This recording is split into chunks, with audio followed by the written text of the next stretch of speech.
Hi, and welcome to episode 153 of C3 Crystals, Cauldrons, and Cocktails. I'm Ren, and today I'm going to be talking about spirit guides. But I know we've done an episode on kind of like spirit animals and all of that. This just kind of dives a little bit deeper onto what is a spirit guide and maybe a little bit more than what we've kind of talked about in other episodes. But first, I have a little special guest. She is here today, and she's always here with me. Her name is Honey, and I'm going to see if I can get her to speak into the camera. Wow, speak into the microphone. Ready? Okay. Speak. Oh, speak. I think that's good enough. She's sitting right next to me on my lap. I am podcasting from my couch so I could sit with her. It was a long day today, and so I didn't get home until a little bit later. So I wanted to make sure that I sat down with her and loved her a little bit while I'm doing my podcast. So, let's get into it, I guess. River again is not here. We are hoping that she can maybe be here next week, and we're not trying to push her in any type of way. We just want her to get better. So, until she's better, I will be doing these solo as best as I can with my little special guest, Honey. And she's sitting here with her little teeth out and looking so cute. I will take a picture and post it on the blog. But I guess let's go ahead and get started. So, what is a spirit guide? In witchcraft, a spirit guide is a non-physical being or energy that offers guidance, protection, and wisdom to a practitioner. These guides are often considered spiritual allies who assist in navigating the spiritual and magical realms, helping to deepen one's understanding of their own path and I guess path is a good word for the universe to kind of navigate the universe. So spirit guides can take maybe many forms, depending on your beliefs and personal experiences. These entities, sometimes referred to as guardians, they could be ancestors or even animal spirit guides, like how we've talked about animal guides or animal spirits, and said to guide, protect, and offer wisdom as we walk through the spiritual path or our spiritual path. So, the relationships between a witch and their spirit guide is often seen as a like symbiotic relationship where I don't know if you guys listen to that song, but I remember I was in grade school, like maybe middle school, like early middle school, and I learned about the symbiotic relationship where it's symbiotic, you and me, symbiotic, it's the great big we, that type of song. That's how I learned a lot of my science was through song. It just stuck with me, and so I aced every exam that year. So essentially, it's a relationship where you and something else kind of work together for mutual growth and understanding. Um, so I feel like that's a great example of this type of relationship between your spirit guide and you. So there are different types of spirit guides, like how I was talking about a little bit before. So like ancestors, spirit animals. So I'm just going to say a little bit more deeper than just like, yeah, an ancestor.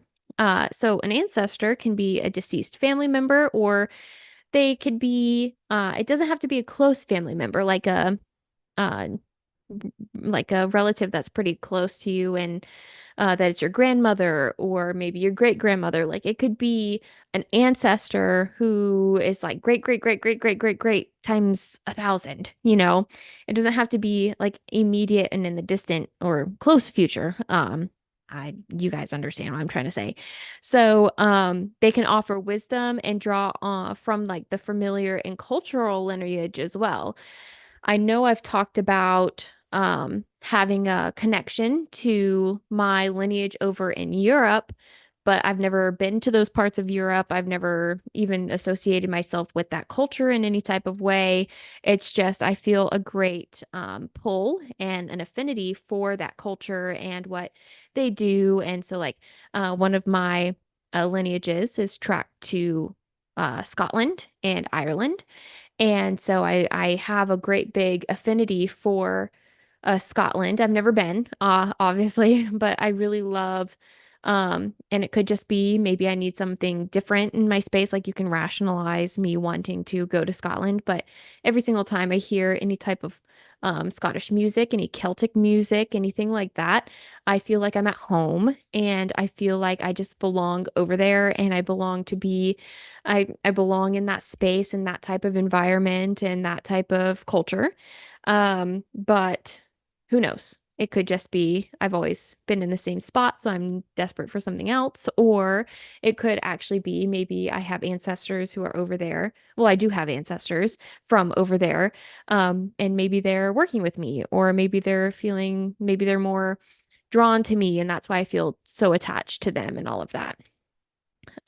But the next one is spirit animals, or they could be totem or power animals. So these animals maybe represent certain qualities or strengths. So these guides can embody lessons or traits that you may need to embrace or develop as you go on. And they may appear in dreams or physical encounters.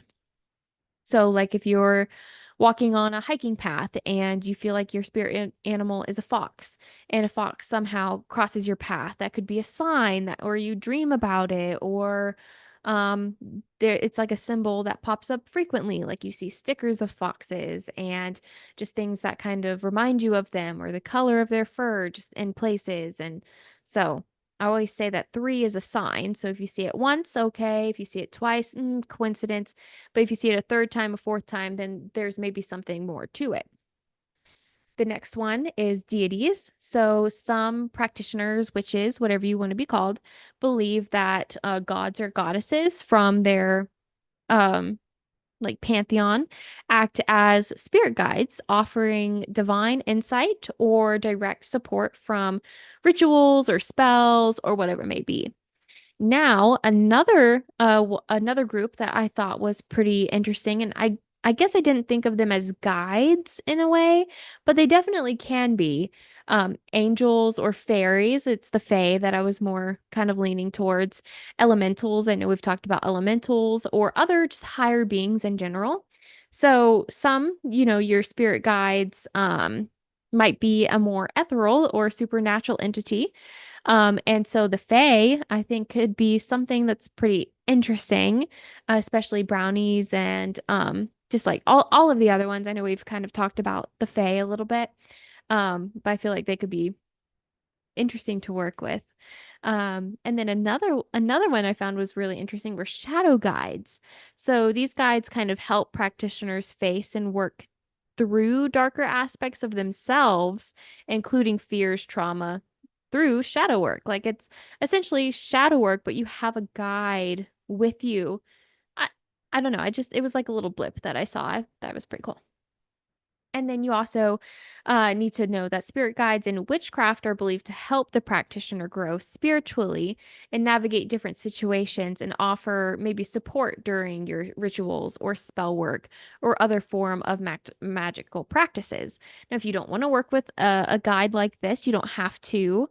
It's just kind of like if you do want to, here's kind of the general scope of what you could be working with, or maybe I'm not even talking about what you want to work with. Maybe there's something else that you would want to work with, and that's completely okay too.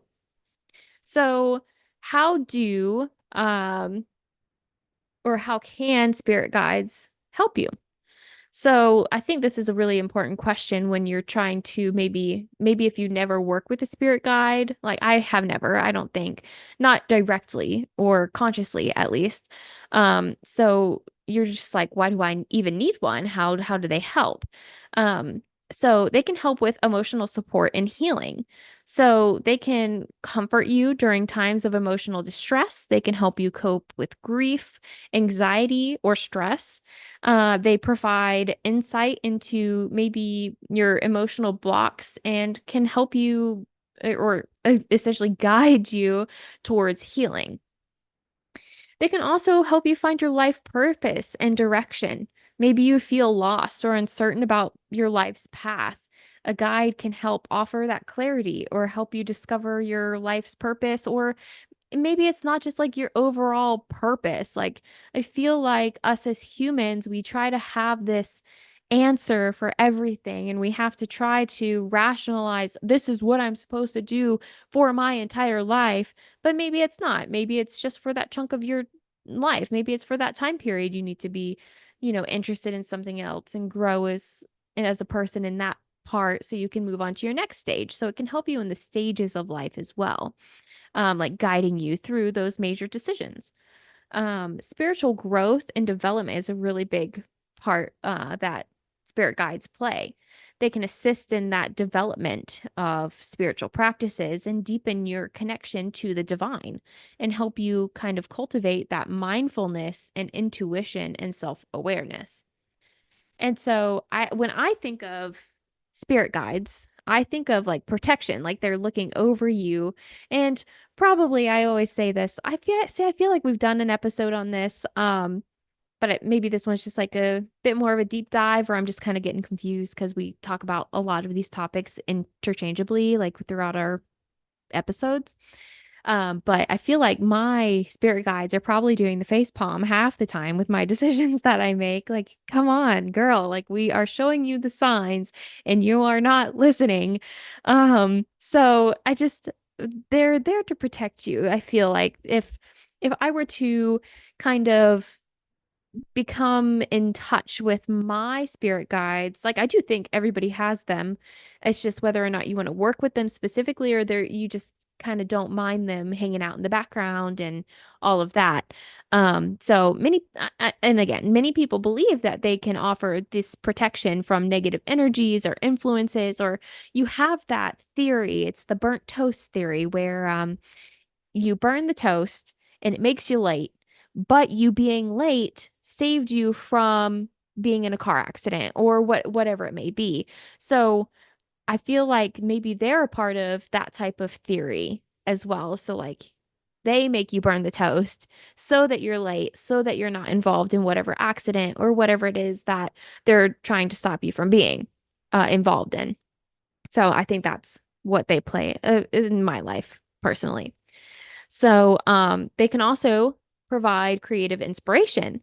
They can help with that creative block. They can offer inspiration for artistic endeavors, problem solving. It's not just like a artsy thing, like it's you trying to solve problems, you trying to come up with creative solutions on like anything in life. They can offer help with communication with the divine. So I feel like they're already kind of on that side of things that maybe they can help create a path or a tunnel or that like gateway to kind of communicate with the divine a little bit. And you could do maybe past life guidance. You can do manifestation and intentions. You could do social connections. There are so many things that you can do when you connect to and want to have a spirit guide and what they can help you with. Now we have some ways to connect with your spirit guide. Meditation was one of the major things that I read, and I think that's a great idea. So, with the meditation, you want to set your intention before meditating. So, obviously your intent is to meet your spirit guide.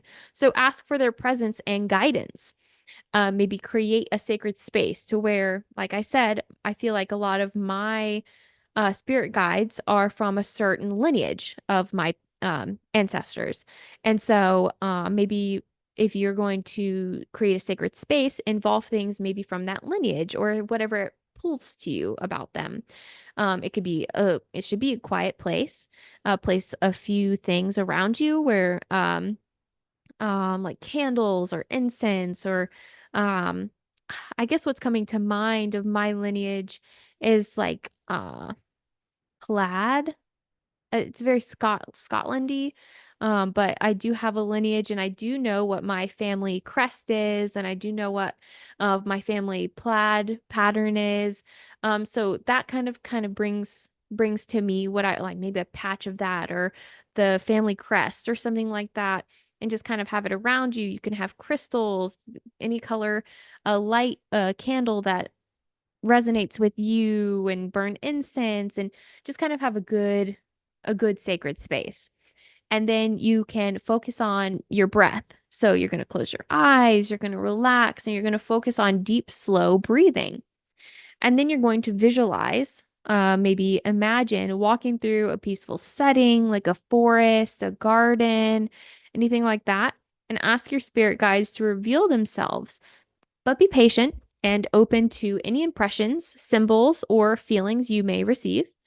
Because it can take time. It's not going to happen the first meditation. And after you're done meditating, you can write it in a journal.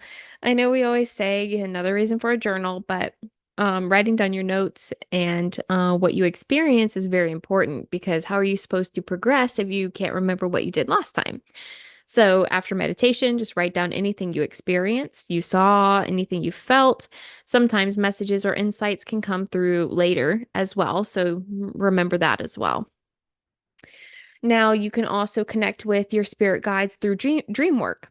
So set an intention before your sleep, going to bed, ask your spirit guide to communicate with you through dreams, and then keep a dream journal. And we've talked about this in many of our dream episodes.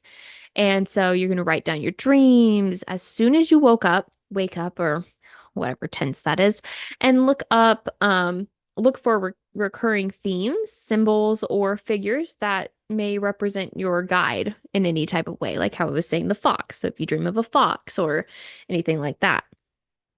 You can also use divination tools. So tarot or oracle cards are a really good way to maybe connect with them. So perform a spread specifically asking about your spirit guide. In cards like the Hermit, the High Priestess, and the Star may be indications of your guides or spiritual presence.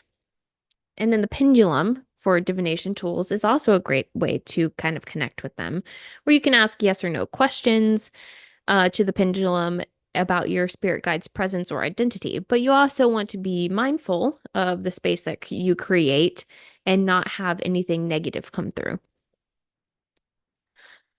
Some signs and synchronicities I thought were very, very cool. So spirit guides often communicate through signs like repeating numbers like 111, 222, etc.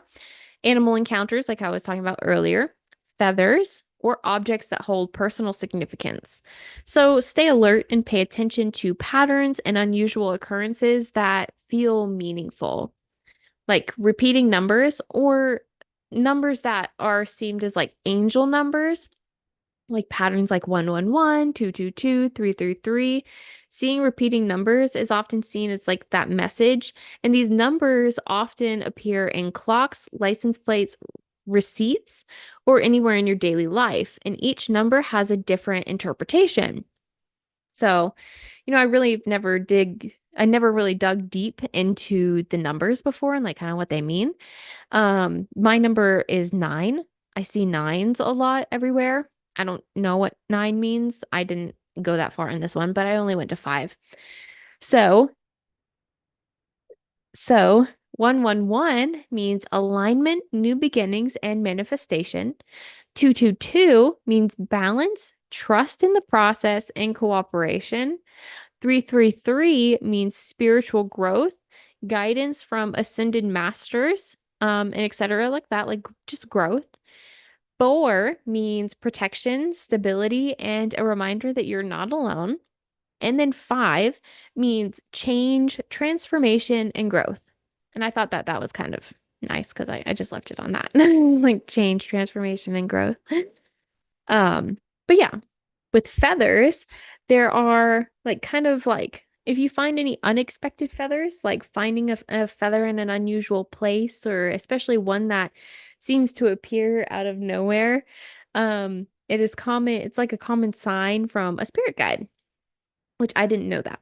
So white feathers are often associated with peace, protection, and the presence of a spirit guide or angel, whatever you want to call them. There are many different colors and associations, though.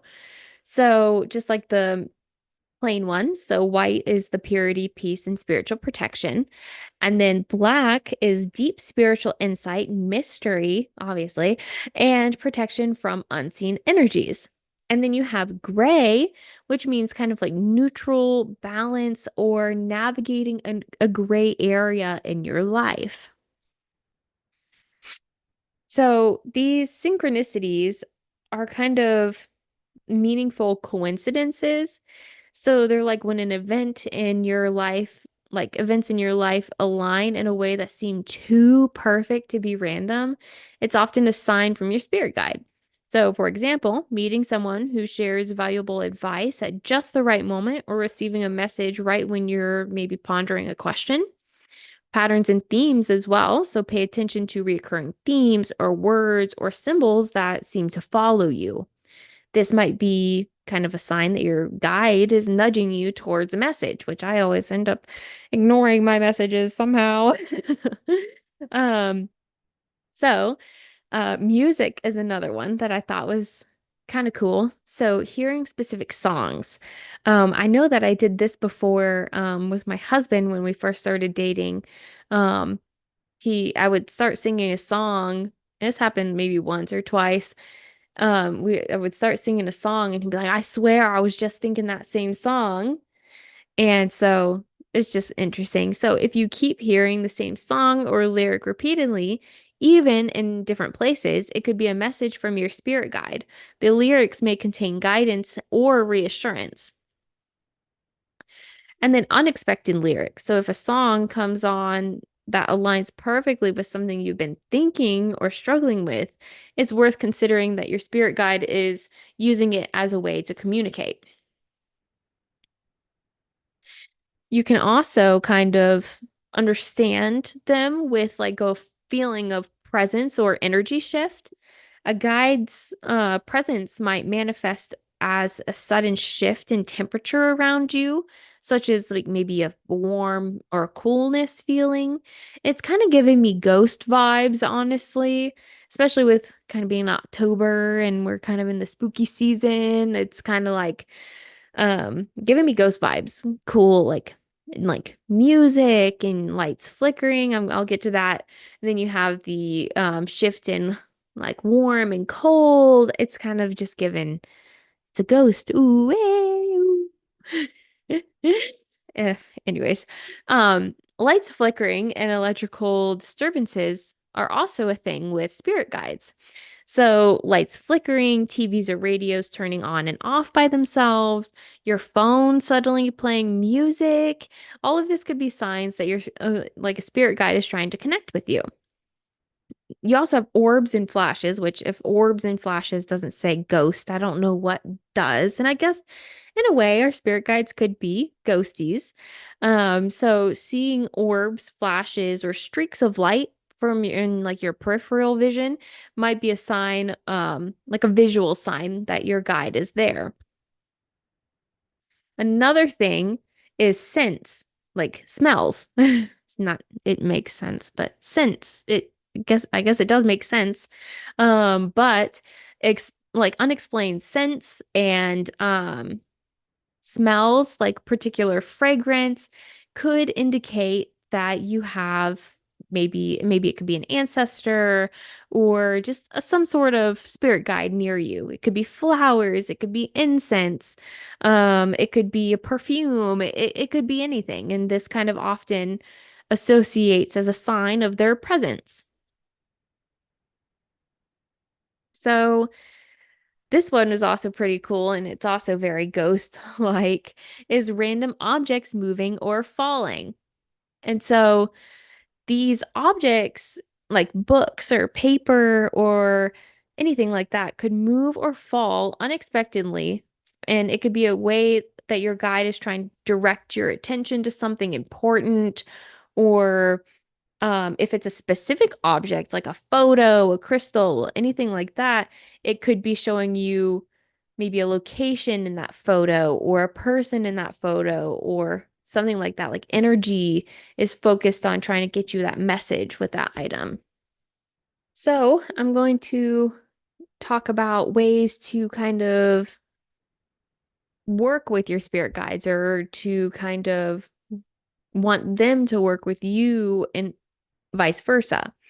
So I kind of told you about things that kind of indicate that you have your spirit guides there, that they're trying to get you to notice them and messages that they're trying to send you.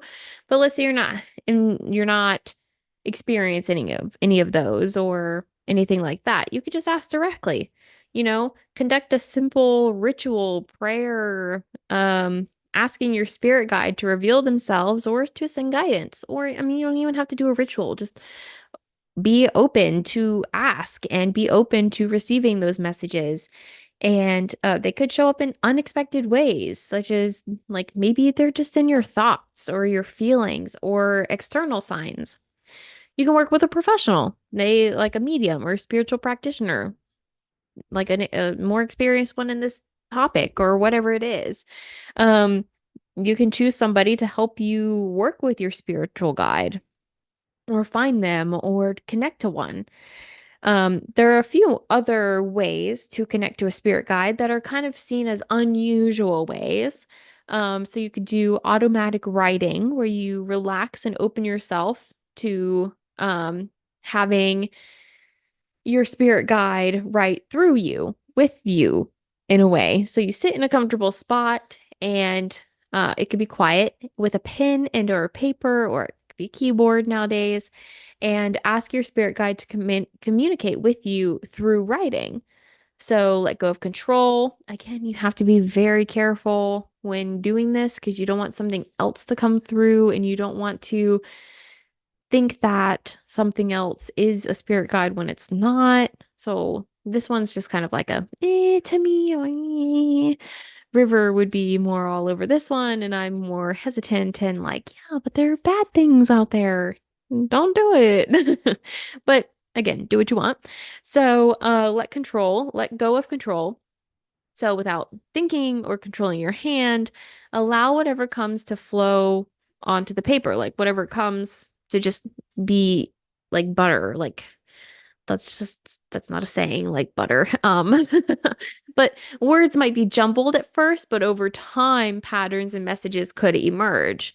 So, um, you kind of want to keep an open mind when you're interpreting what's been written, even if it seems random, anything like that. You can also, another unusual way is shadow work. So dive into your shadow work by maybe having your spirit guides. I mean, again, you're trying to connect with them. So you dive deeper into your inner self and explore your deeper hidden parts. And through shadow work, you can face your fears and doubts and insecurities. And so through this, you can ask your spirit guide to help you uncover lessons within your shadow self. Maybe that'll help you become more introduced. Maybe you wanting to better yourself might trigger them to go, yeah, we want to help with that. We want to be there. And then again, journal about it. Um, You can also do some lucid dreaming. I know we said some dreaming, but this would be like lucid dreamings where you control your dreams. And if you're able to practice lucid dreaming, and if you don't know, lucid dreaming is when you become aware that you're dreaming and then can control it in that state of mind. You can then use that state to seek out your spirit guide.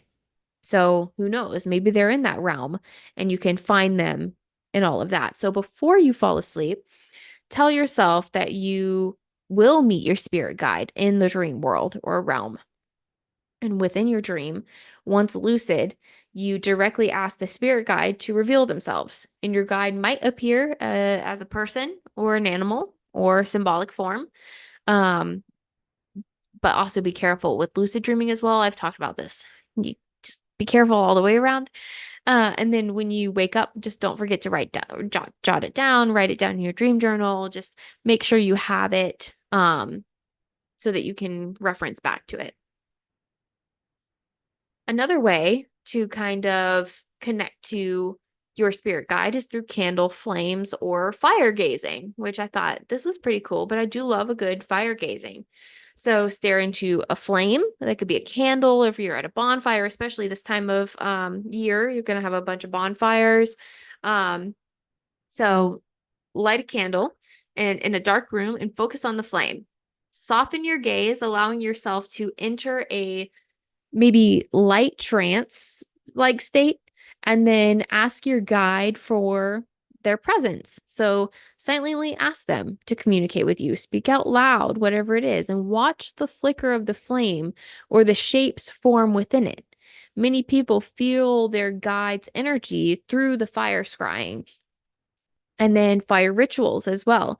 If you feel safe, if you feel connected to fire, you can create a small ritual involving the element, asking for your spirit guide to come through. There are so many ways for you to get your spirit guides attention or to bring them forward. There are so many, um, I don't want to say normal ways, but you could ask them and all of that. And then there are more unconventional ways where it's like the automatic writing, and you can use it through art and sensory deprivation or deprivation. Wow.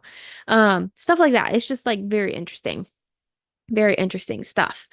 So, some common spirit guides are things like animals. So they could be presented as any type of animal, and each animal has its own meaning.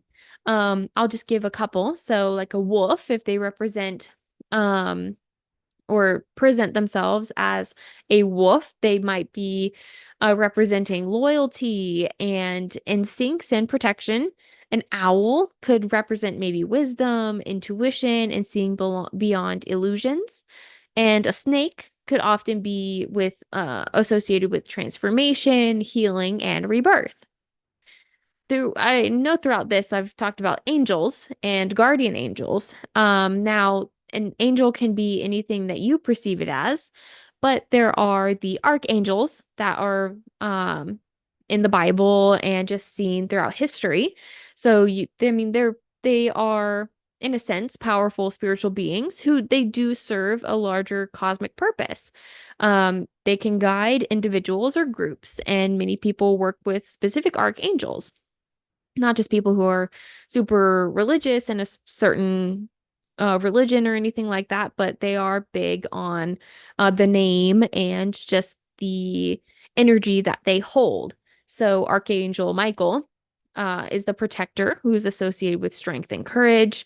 Archangel Raphael, who is the healer and helps with physical and emotional healing. You have Archangel Gabriel, who's the messenger and guides communication, creativity, and clarity. And you have Archangel Uriel,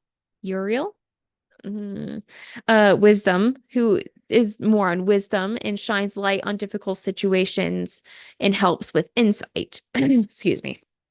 Um, but these do hold a certain amount of energy and all of that. So I thought that they were pretty good to talk about in this as well.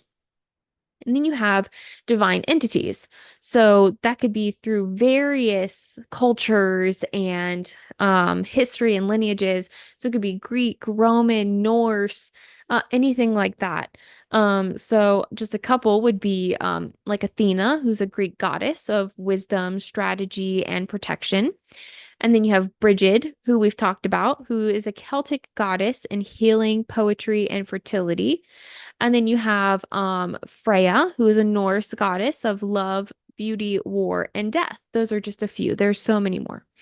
And then these natural spirits or sprites would be like gnomes, like fae almost, and they're also known as like elementals as well, where gnomes are like earth spirits connecting with the ground, like grounding and stability. You have sylphs. Sorry, River's not here to correct me. Um, so they are air spirits linked to intellect, communication, and inspiration. You have the salamanders, who are fire spirits associated with transformation, passion, and willpower. And then you have there's more. I know there's more. Like there's the water spirit. I did not write it down. I only wanted to hit on a couple. So then you have cosmic entities, which I'm not going to kind of get really deep into those, but some people believe that their guides are from other dimensions and star systems, which I could be one if I have ever done any research on this. I didn't even know that this was a thing until now. Now, sometimes I did say that in a past life I was from a different planet because I feel like I've had a couple lives here on Earth, but I also feel like my last past life wasn't here recently. Like I've had a life in between my past time here on Earth and there. So there are some things that I view weird here and all of that. Like I can't even think of anything right now off the top of my head, but there are things I'm like, oh, that's weird here. So I could see me maybe having something like that. But these guides are believed to be uh maybe have evolved in highly advanced civilizations as well. Um, but yeah, so you also have pure energy, and this is where they're higher vibrations, and they're formless entities made of almost light, and they don't have like a physical form and often represent pure consciousness or divine. Then you also have your own essence, where some people believe that their most important guide is their higher self, which I do this a lot where maybe it's not my higher self in a sense, maybe not like this, but I'm always like, oh, future Ren will deal with that, like and then future Ren is always like, damn it, past Ren. I always say, oh, well, that's not a now me problem, that's a future me problem. And so I always talk about my higher self because my future self is always my higher self because she knows what I don't know right now. So I tend to think of it in that type of way, but this is more on the deeper level of higher self in another realm, like higher vibrational self. And so the part of you that is connected to divine and has a full understanding of your life's purpose. And so I will say, future me already knows my life's purpose if that is the thing. Like that is future me as well. Like higher self me is also future me, if I'm not there already. So, and then the last but not least is the spirit mentors. So, these guides often appear as wise old figures like shamans, elders, and sages, and they carry ancient wisdom and are known for teaching, guiding, and mentoring those on their spiritual path. Woo! Now that's all that I have. That was a pretty long one for me to do by myself, and my mouth is very dry. I did have to take a couple of breaks in between there to drink some water. But I really hope I was able to touch a little bit more on what is a spirit guide, maybe a little bit more than what we've kind of talked about throughout our podcast. I could have sworn we've done an episode on this, but when I looked, I couldn't find anything. I've only found the spirit animals, which we did kind of talk about in this, but it's not the whole episode.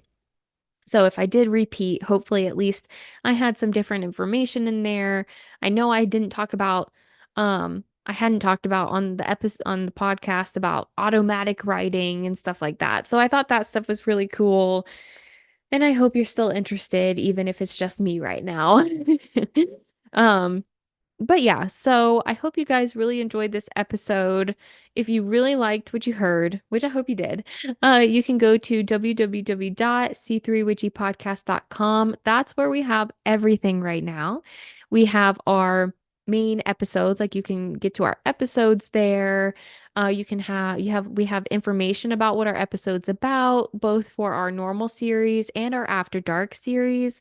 You can also get our After Dark series on our website. We have information about what platforms give you what. So we have Buzzsprout, and then we also have Patreon. So I feel like we have a pretty good on there we have a pretty good understanding of what you get with each platform if that's what you want to do.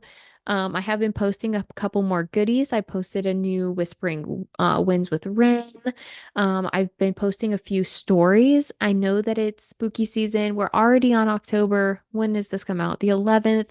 We're already on the 11th, and I feel like I haven't done enough for the month of October. I feel like it's just going by so fast, but it's fine.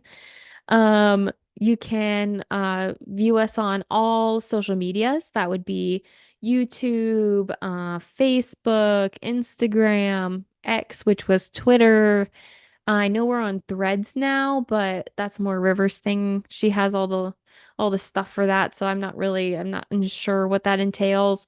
Um, but YouTube is what we're really working on. And I mean, again, we you can listen to us on Spotify, iHeartRadio, Amazon. You can listen to us on um, what's the Apple Podcasts. And it really helps if you review us on all platforms as well. You can review us on Spotify. I'm not so sure how any of the other platforms work, but you can definitely review us and let us know how we are doing. And even just liking us on YouTube and listening to our stuff there and just kind of communicating with us what you guys like and what you guys don't like really helps us out and would really help us grow as a podcast for the future. Think I touched on everything. Our website has pretty much everything. You can view our newsletter. You can view our blog. I posted a new blog, but now I'm just chitter chattering. So, that's all that I have. Thank you so much for listening. I guess I'll be back. And until then, stay witchy.